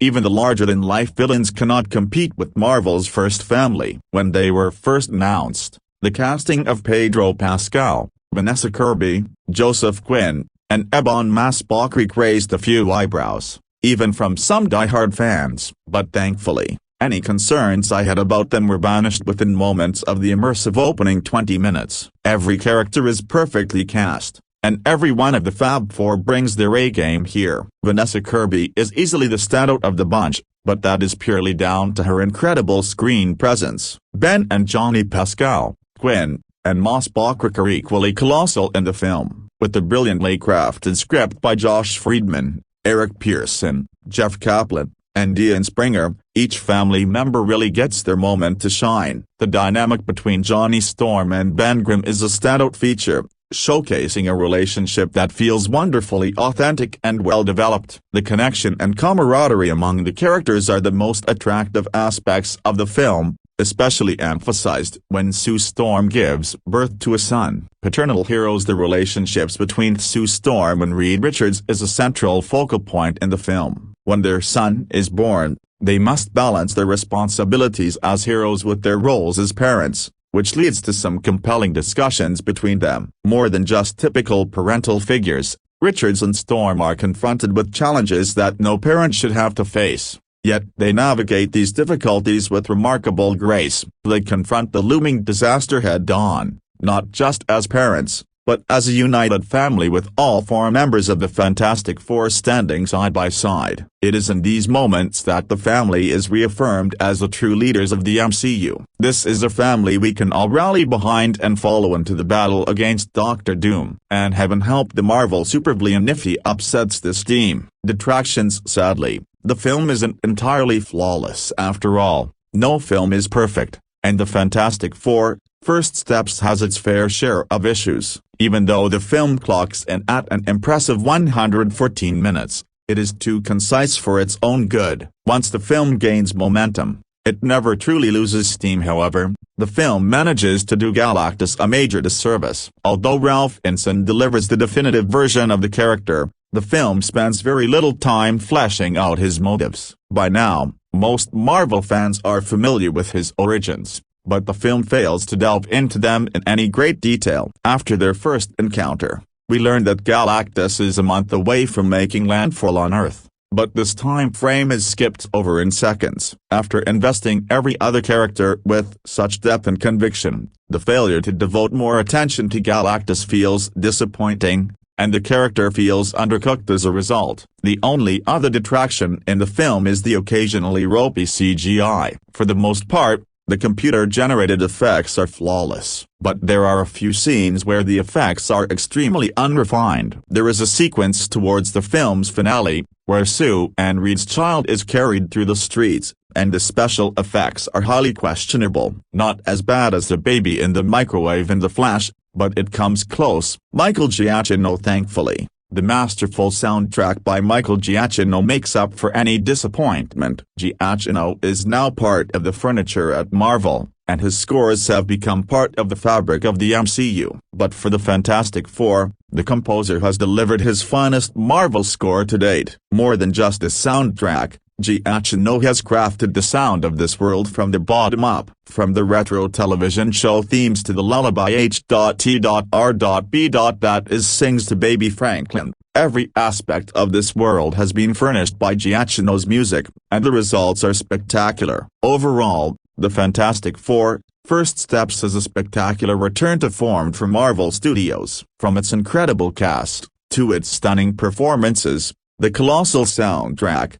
and the visual splendor of the cinematography, the film is unlike any Marvel effort to date. This fresh approach sets the film apart from the rest and banishes the lackluster entries of the past few years. If this is the formula Marvel intends to use moving forward, fans can look forward to some spectacular movies in the next few years. Despite its flaws, the film has delivered the quintessential version of Marvel's first family and their lifelong nemesis. With its wonderfully rich retro 60s futuristic setting, punchy screenplay, and breathtaking soundtrack, the MCU is back on track. Matt Shakman may not have set out to reinvent the Marvel formula, but he has, spectacularly. So, book your tickets and join the family for some clobberin' time.